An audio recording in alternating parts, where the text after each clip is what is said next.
and happy hump day. It's Wednesday. It is 79 degrees, which is awesome.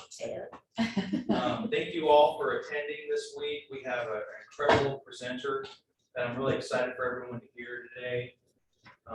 Welcome, and I also want to call out at a point, we should have some folks dialing in from Dallas Startup Week down in Dallas. It's the largest entrepreneurial event in North Texas. It's currently taking place this week between August 1st and tomorrow, August 5th. So welcome to those folks who end up dialing in when they have their opportunity. Well, as always, we are going to go through some introductory slides, but I want to just thank everybody who's able to come in person, and thank everybody who's also able to call in virtually. It's awesome. We're doing the hybrid, and it seems like we're getting our sea legs when it comes to meeting in person. Remember, it's free coffee and free fellowship. That's important. So what is 1 Million Cups? Really, it's a mission to help aspiring entrepreneurs to succeed by establishing a supportive space where they can test, tweak, validate their ideas, but also connect them to other folks that are diverse, driven members of their community. We want to make sure that they walk away having at least one clearly defined takeaway from their experience at 1 Million Cups. And not only does the presenter typically learn, the audience also learns from that presenter and from others. Right now, we're doing one presentation a day, but typically we do have enough time to afford 2 presenters if it gets to that point. Presenters are not here to sell, invest, or gain exposure, but really to share their journey, their business, their concept, and most importantly, some barriers that they're currently facing. Because we have one presenter, we're allowing a little more time than just 6 minutes to go through their presentation, but we really want to afford the time for dialogue and Q&A. Thank you to our sponsors today. First of all, the NRH Library. Cecilia, thank you. This is an awesome space. We love it here. There is a time when we're determined that we're not going to be here. However, the goal is, and just a reminder that we will rotate throughout Northeast Tarrant County. We also want to give a shout out to Culture Consultants and Ms. Michonne Landry. Thank you, Michonne. She does a lot of behind the scenes work, and we can't thank her enough for her support and for her efforts with our Northeast Tarrant community. Still, shout out to the organizers. I won't go through each and every one person here, but if you're an organizer, wave. And again, we can't thank you enough for your support. So with that, we're going to go with who's in the room. And Elizabeth and I discussed how we're going to manage this with all the audio-visual dynamic. So we're going to attempt to do one person in the room, and one person online. So if you are online, raise your hand if you're interested in introducing yourself. And while we figure that out, who in the room wants to introduce themselves? David! My name is David Gurno. I'm your branding guru. I help your company get noticed and make your first impression unforgettable. I specialize in helping startups, entrepreneurs, and small business owners. Plus, we do all things promotional, from pins to shirts, traditional print. We give you quality, personalized services at fair prices. David Gurno, your one-stop branding solution and your beacon to success. Thank you, David. And David, by the way, is on the future schedule to be a presenter for 1 Million Cups. And we haven't finalized the date, but maybe we can finalize it today and figure out what date works for David. But thank you.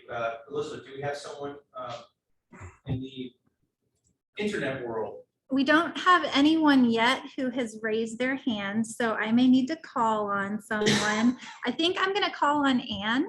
And if you don't mind, I'm going to do a quick audio change out, and then you are up when I give you the thumbs up. Thank you so much. Can you guys hear me okay? Y'all hear me? Fantastic. Hello, my name is Ann Palom. I'm actually your local business development officer that works with business owners in the area. Wells Fargo, we serve businesses with simple to complex financial needs that warrant a dedicated business banker. So my goal is to learn more about you and your business. And in doing so, I want to be your advocator, navigator, and proactive business advocator for you and your company by earning your trust. So Ann Palom, Business Development Officer, Wells Fargo Bank. Thank you. Thank you, Ann, and thank you for your continued attendance at this. You're very important to us, especially from a business and financial perspective. So for all of us that continue to call in, just remember Ann is in the banking industry and the finance industry. So if you have any questions, she's there to provide your support. I did notice Ms. Darlisa had called in. Darlisa, I just want to let you know that I'm not sure if you heard, but we did do a Dallas Startup Week shout out. That it's the largest entrepreneurial event in North Texas. And unfortunately, your presence was called eastward to be a part of that event because I know you and Mishan are both panelists and or speakers of this event, possibly organizers of it. So just a shout out and thank you, and hopefully it's been a great event. So with that, I'd like to introduce our guest speaker, Mr. Jason Madden of Mad Logic. I know it took him a lot of time to figure out his business name when he created it, but he finally hired a consultant, paid a ton of money, and ended up with Mad Logic, believe it or not. Mad Logic provides custom software for businesses with solutions focusing on automation, data management, and visualization software. Mad Logic breaks the stereotype that automation and custom software is too expensive, and it can be cost effective and practical for any size of business. Jason's background covers 10 plus years of full stack development and project management in a variety of industries.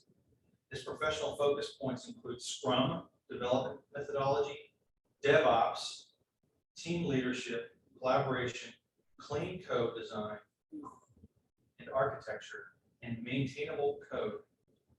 As a software consultant, he's helped translate the business requirements for C-level executives into working software. Some of the notable companies he has worked with are Panini America, Berkeley Medical Management Solutions, and Cerner. Currently a Fort Worth resident, Jason attended the University of Missouri of Science and Technology, formerly known as University of Missouri Rolla. In 2013, he completed his Master's of Science in Computer Science with coursework focused on cyber physical system security and artificial intelligence. Pretty impressive.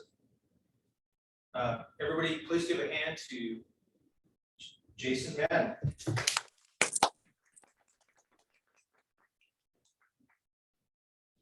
All right, thank you, everyone. So, like you said, I live in Fort Worth. Some of my hobbies include weightlifting, mountain biking. Recently, because of COVID, I haven't gotten any more stuff. So kayaking, just bought some kayaks and started fishing again. It's been a while, so I'm kind of expanding the horizon instead of sitting in front of the computer all day. So it's easy to do right now.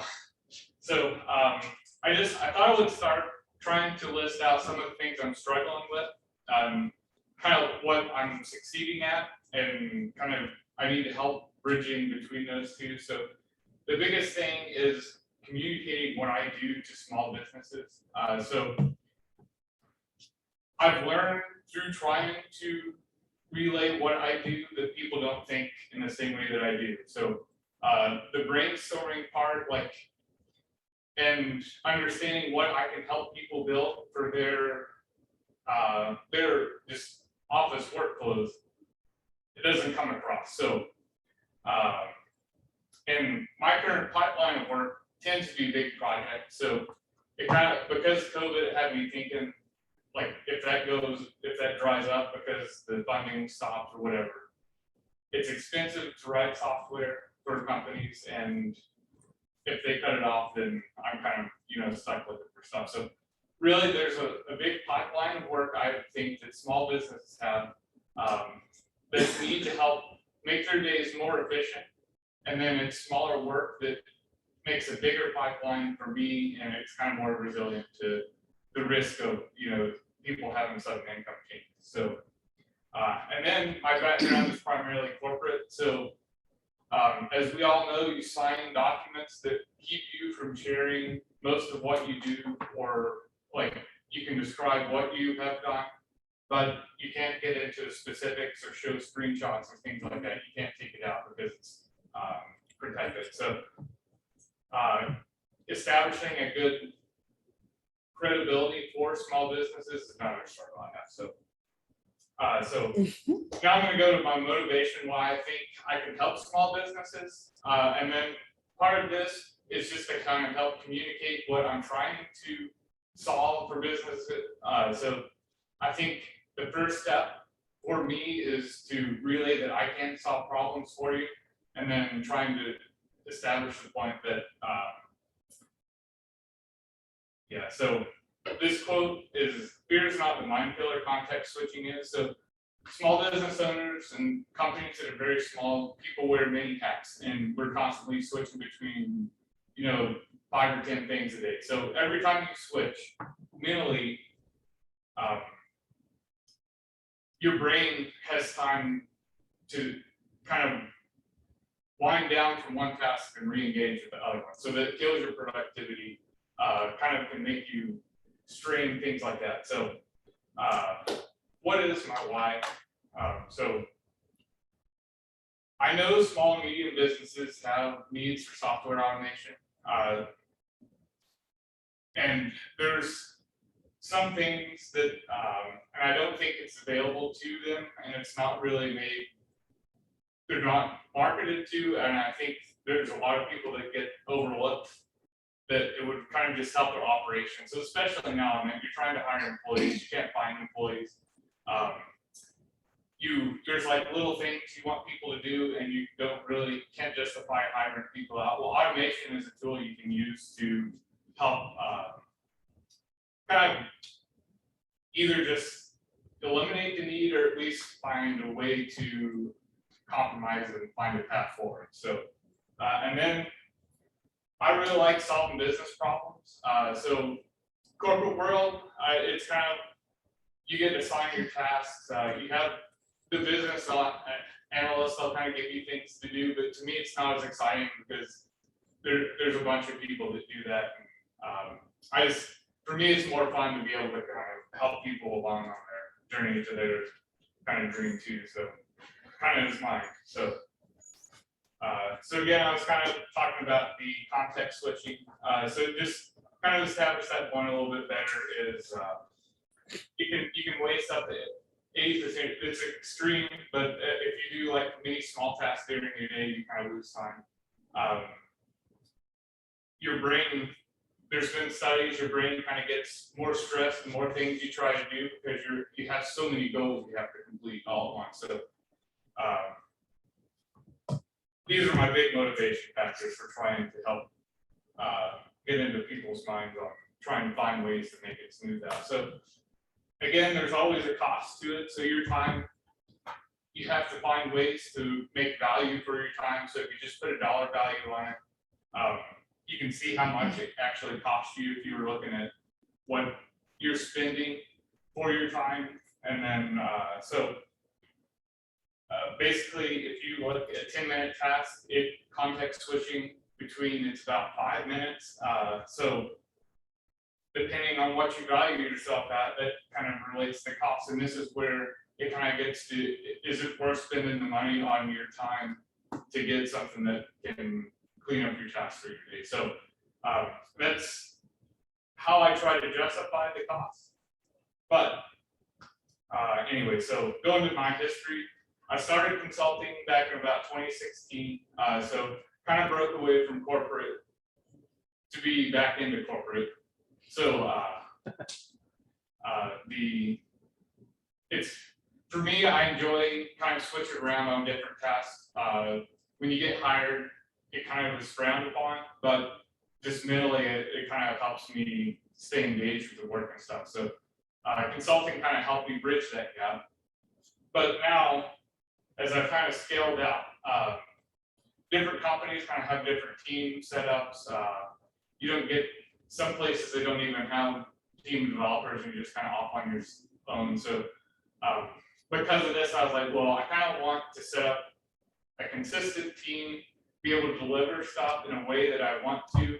So I am shifting the model from being a consultant to more of like a service. So wanting to be able to deliver stuff to my standard and not just kind of having to say yes to what the corporate kind of decisions are. So that part's kind of been empowering, but it also kind of like sleep better at night because I know I'm kind of doing my full, kind of meet my full standard. So, so what I need help to do is, the first problem is I need people to think about the tasks that they need to automate, and people don't necessarily know what it is that it can be automated. So I can only kind of relay that there are things that we do that is a very repetitive task. It doesn't take much brain power, and it's just like moving a file from here to here. That's an automatable task that is a waste of time for people. So, but people, while I communicate this, like if I go to networking events and stuff like that, I don't think that they're thinking quite like analyzing what their process is at the time. So when I can try to explain that, I think it just kind of goes over the head, or just so after I'll part of networking is you continually get involved in things, so you can kind of read people's faces and see that they're glazing over, and that I missed my opportunity to kind of communicate what I do. So now I'm kind of like really fighting uphill. I'm trying to re-engage them after not being able to communicate it. So, and then the second problem is, once I've got them interested, is trying to make them think similar to how I do, and then pick things that make good candidates for trying to eliminate. So yeah, so I guess kind of knowing that's the problems I want to solve, how do we do it? So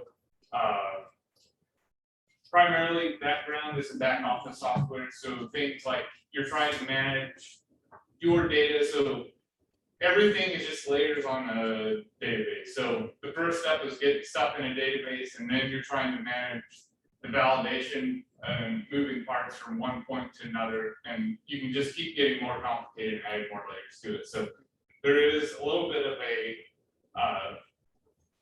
process of being able to get to certain points, but once you're there, then you're you can just implement things. So so automation, we help people build things like Zaps, Integrately, there's Automate.io. These are very much do-it-yourself type things, but people that are either not technical or just don't want to do it, then that's kind of our first step that we can try and help with. And most things that we use pay for, so like Google Sheets, you can integrate with Zapier very easily and Integrately. There's database like Salesforce, you can move data from your website if you have a form into Salesforce using Zapier. There's very easy task elimination things that if you just go and click on a few things, you can kind of figure it out yourself, but if people don't want to do it, we can help with. And then those are great for general purpose solutions, but like all general purpose solutions, it only gets you so far, and then you need stuff that's very more custom to your workflows if you completely want to not think about it, or really fit your processes to you and not where you're bending yourself to what the tools you have. So dashboards.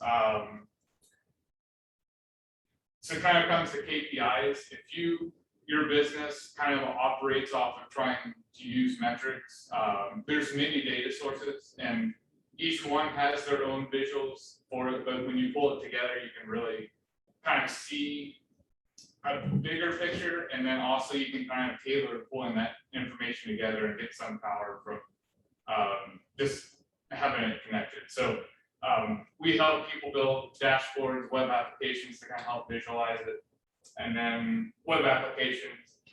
These are just built to help manage your data. So so I guess after all that, my question now is, how do I talk to small businesses and make them think, like, if you understand what I do, the approaches I've taken before is just say I do custom software, and I've done just where I can help you learn, like kind of going through trying to show you how much time you waste. But again, people don't think like, how do you solve your problem in a networking session? So I'm trying to find a way to leave my message a little bit better. So anyway, so now I'm open for suggestions or questions. Yes. Hi, hello everyone. So hi, I'm Shay Jackson. In corporate America, I was a business system analyst. So I'm going to ask you some questions and I understand. Okay. So obviously one of the things is that talking to non-technical people is different. Like I was understanding everything that you're saying, but when presenting, you're right. If they're non-technical, they may not understand. So my first question to you is there a specific industry you have targeted, or it's just a general? I've been just general. So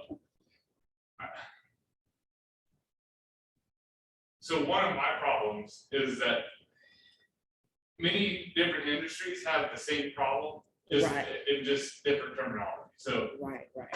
like under the scenes, it's like most places need the same thing. So Right. So then one of my, I'm excited, I apologize.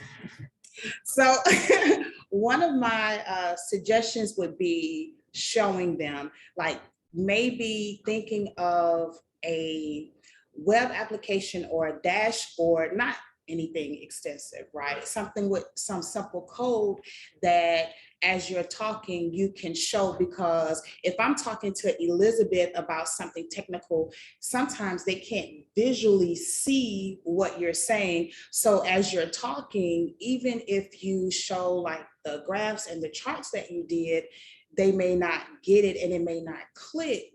However, if you kind of do some research, and Miss Cynthia in the back is really good at helping with finding out something that's similar, maybe a similar process or something that can be automated across the industries, and not even, I'm not saying you have to build out an extensive prototype, maybe something that's simple and have for each industry, oh, for instance, this could do this for you, and you say it in terms that they understand, then they could see it and then they could understand, and you walk it through with them. Also, I was thinking as well, whenever you are approaching businesses, understanding what their business objectives are, right? So as technical people, we can talk jargon, and we understand that this is something that can help them to save time and even money. However, if we're not able to connect those things with their business objectives, whatever their goals are, then it may go over their heads. So if you're talking about something, talking to a business, and no matter the industry, because you're right, it's similar, it just may be different, the wording, if you connect it to a business objective, let's say money, and you quantify it as opposed to it being qualitative, right? Because it can be so abstract that we can't grasp what the numbers are, then quantifying it will help. Okay, so by the way, just like the chart you were showing for the 20 minutes, and then showing how much you're really spending to do that process. Oh, wow. But then putting a dollar amount to it, because have something with a dollar sign on it. oh, wow, I can save money doing this. And we could talk later. So those are some of the suggestions that I had concerning just talking to non-technical people. You know, you have to. And then like automation, it's very boring. Like, I mean, it's Not just to data, see You're the great. tweets, export. You're great. Okay. So like, but it's hard, like, to me, it's hard to visual or like make some sort of visualization for just lots of data moving around. But really, it's like, Right, there's nothing visual about automation right, for the most part. So it's, right. that's another struggle. Yeah. So, Yeah. I know you and Shay were speaking Klingon there, but coming at it from a Gen Xer kind of lay person who's not a coder or anything of that standpoint, I see the opportunity. The opportunity is tremendous for you because of people like a lot of people in the room and on the call that don't have those skill sets, but have opportunities to become more efficient. One thing I wanted to share with you is I had never heard of the term context switching before. And so I apologize, but I was listening to you, but staring at my phone, trying to, learning the definition of it. And I think there's a tremendous opportunity to spread the word of what is context switching and the impact of it not being properly or the loss of time or the loss of efficiency when switching from things. So I think there's an opportunity for you there to educate people on that. okay. The other thing is possible on your website or in your promotion is to have specifically crafted questions that come off as questions, but that steer to that the answer is probably going to result in a service that you can provide. For example, do you, like if you were to ask Camille, she runs 2 businesses. Do you find yourself, spending extra time during the day away from your family or whatever, that could be done by someone else or could be done, easily automated? Yeah. Okay, great. Then you're in, right? And that's your opportunity. So maybe some specifically crafted 1 to 2 questions that maybe even headlines your like website. a Facebook bot or something. Yeah, something like that. And when you get to that point, there are people that are visual. There are people that are more literary. They absorb information different ways. For me, a visual kind of case study that shows the progression, kind of like in a arrow chart or something, of how there's an issue of context switching, and then it kind of your services come into play, and then it results into, like to your point, to save time, to save money, whatever the result might be. It could be a testimonial in the form of a testimonial, or it could be just a visual of how it would work. But that would cater to, I think, a lot of people who have attention disorders, or they're just crammed with so much distractions. I think you're well on your way, man. I think you're onto something, and I would love for example, I know Darlise is not here today, but she wears a ton of hats, and I wonder if there's an opportunity for her to take advantage of context switching. Same as Camille, same as Shay, who's a small business owner. Not that they're guinea pigs, but maybe there's opportunity for you to cross-pollinate with them, to kind of show them, and then all of a sudden they become evangelists. Yes. So thank you. Agreed. So we have a couple of online questions. Do we want to finish in person? You can go ahead and then Cynthia, and then we'll go online. Piggybacking on what they said. Yeah. Have you thought about giving like productivity seminars, No, I didn't think so. I've always done the technical thing, because I don't really think of myself as like, or I never really thought of it in trying to establish that as a motivating factor. So I've always kind of used that as like the intro, and then I go into so yeah, that may be a good, I don't know. Yeah. I don't just to know that help my people. credentials, so my concern is my credentials aren't really like for productivity, I guess, but so. Yeah, or whatever you Yeah. want to title it, but that way you could show people Whatever. some of, yes. Okay, I'm not entrepreneur. Okay. Yeah.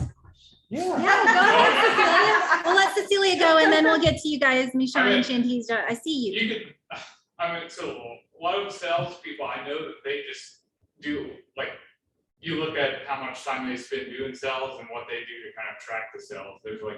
There's a lot of things that just individuals can do. So go for it. Hey, Jason, back up a little bit so they can see your. Oh, yeah. So I think that when I was listening to you speak, it made me think about the challenge that libraries face, which is that people don't always know what's available at their library. And libraries have their own language too, like childhood literacy, reference databases that the public doesn't really understand. And so one of the things that we as directors of libraries, when we're talking about our libraries are trained to do, is to not talk about what we do. Because if I come up to you and if I just cold walk up to you and talked about a reference database, that doesn't really mean anything to you. But seeing last week's demonstration by Kendra meant a lot to the people who were able to be here. So what we're taught to do is to say, what is the biggest challenge that you're facing in a very open-ended way with educating your child, with starting your business, with finding the resources that you need. And then once we understand what their biggest challenge is, then we can use our skill set to talk about it and for how we can help them with that challenge. And so when you were talking about networking, I was thinking that maybe instead of trying to talk to people about what you do right off the bat, you could ask them, what is the biggest challenge that you're facing? And then find a way to connect their challenge with what you can deliver to them. Yeah. That's great. Okay, well, let's go to Michonne. Michonne, if you don't mind, give me just a second while I change the audio and I'll give you a thumbs up when we are ready to go. 1 minute. A whole minute. You're so funny. Okay, great. So thank you so much. So funny, I was hearing Shay, and believe it or not, I come from an HRIS background, which is Human Resource Information Systems. So I get the technical terms. One of the things I think, Shay hit on a lot of different things. And for example, in human resources, right? There are things, human resources and payroll, actually, there are a lot of things that people do on a manual basis, such as time tracking, time cards, right? Background screenings, resumes, right? Doing all of those recruitment functions. Those are things that HRIS can automate, right? And when you think about specific ways that things can be automated, based upon the industry, I think that's good. One of the things I'm surprised my mentor Cynthia didn't tell you or didn't say was that you probably need to consider honing in on the industries, at least 3, maybe just going with 3 industries initially that you want to stick with. That way you to your time or to your slide about time, you're saving time because you're doing those repetitive functions within that industry, right? And you don't have to spend a lot of time, even though I get automation, I work for a tech company, so I get the AWS and it's simple to do, but at the same time, if all you're doing is doing recruitment apps, or if you're doing automation around HR and payroll, or if you're doing, it's just a simple thing for you to duplicate over and over and over. And so I personally would suggest just narrowing it down maybe to 3 industries and sticking within those fields. And, obviously something that you have a passion for would make it much easier also. The one thing that Sorry, guys. I wanted to also say is that, and I'm sure you have learned this over the 3-4 years that you've been doing this, is that, you're always a salesperson in your role. Doesn't matter how technical you are. It doesn't matter, what your strengths and skill sets are. You're always a salesperson as long as you're a business owner, right? And so to context switch that in a sense, right? So that you're thinking, and you're on mute, by the way, you're on mute. But to, think that way, I think anytime, you're standing in front of someone, it's going to probably be one of those things that will certainly help, as well. But when you said earlier in the slide, you were referring to corporate partners taking up 80% of your time. I just wanted to ask you, just to elaborate on that a little bit more, I think I knew where you were going with that, but I just wanted to ask you to elaborate a little bit more on that.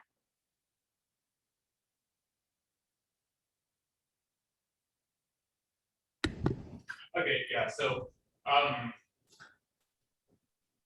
typically the corporate contracts, they sign you on for full time. So generally most of your time has to go to that. So as I've kind of grown, I've been able to include other developers kind of as a part of my team. So I do try to take small projects on to help kind of get my name out there and be able to kind of get the pipeline or smaller stuff. But because they want that full-time requirement, typically it's not as negotiable on. They're not gonna hire you on if you just are gonna give them 20 to 30 hours a week. So, so it's kind of monopolizes your time and takes away your flexibility to kind of grow in different ways. So that part's kind of limiting. And then with COVID, consultants, because they don't have to make a budget for vacation or health insurance and things like that. So obviously if there's a crunch that comes, it's easy thing to cut. So that's a risk factor. So especially with COVID, I've been fortunate that I haven't had that happen like suddenly or anything, but it's just the risk is there. So. Gotcha. Yeah, my only thing So is. Michon, one second, let me get Okay. you on audio, and then after Michon's comment, we will go to Shantisha. One moment. Okay, thank you. Yeah, so the only thing I would say is that while corporate partners are great to have, I think that there are a ton of small to medium-sized businesses that could truly honestly use your services. And, I think you would find that you would spend a lot less of your time in that space. So I'm just going to say that and switch it over to Shantizia.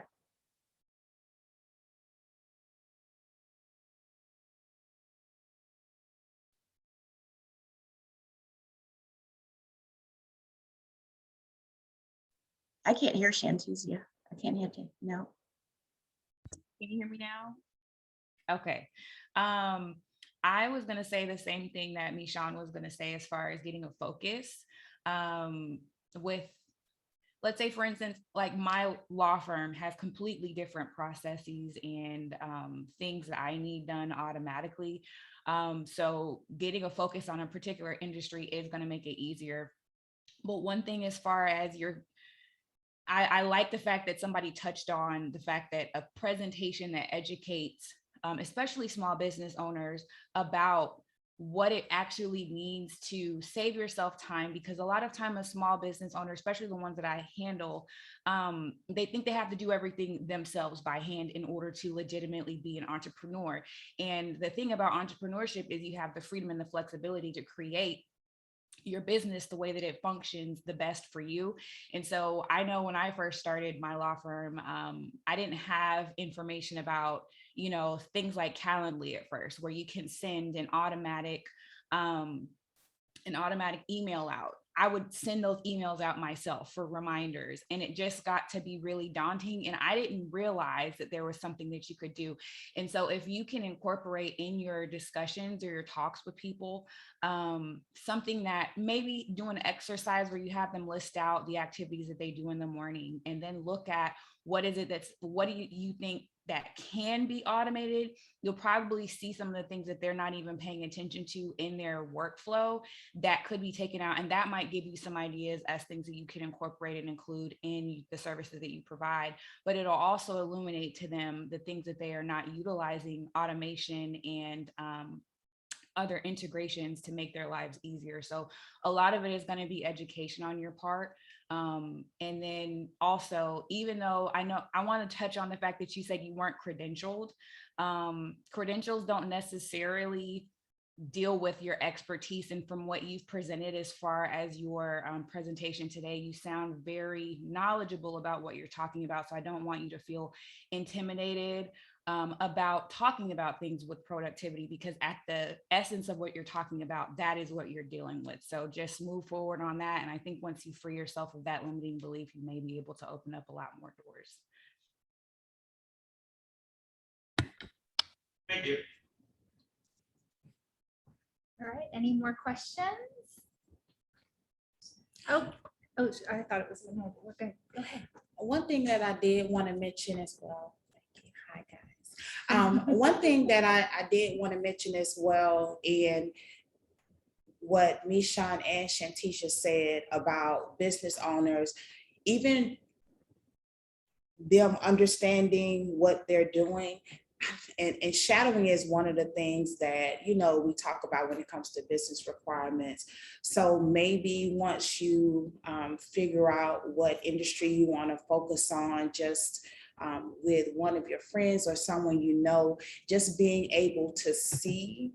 And I think that that would be a good insight for you as well, being able to see all of the things that they do on a day-to-day basis. I'm not saying go every day, but in order to see the processes that they have, then you can see how you can better serve them, because like kind of saying, okay, these are the processes that I can do. But one of the things that you mentioned was that it may not be for every industry, or Mishan may have said it may not be for every business or even the businesses in that industry, because, you know, small and medium-sized businesses don't need the same thing as a large corporation does. But being able to shadow, I think it'll give you some insight as well, even with the KPIs that you talked about and having that dashboard.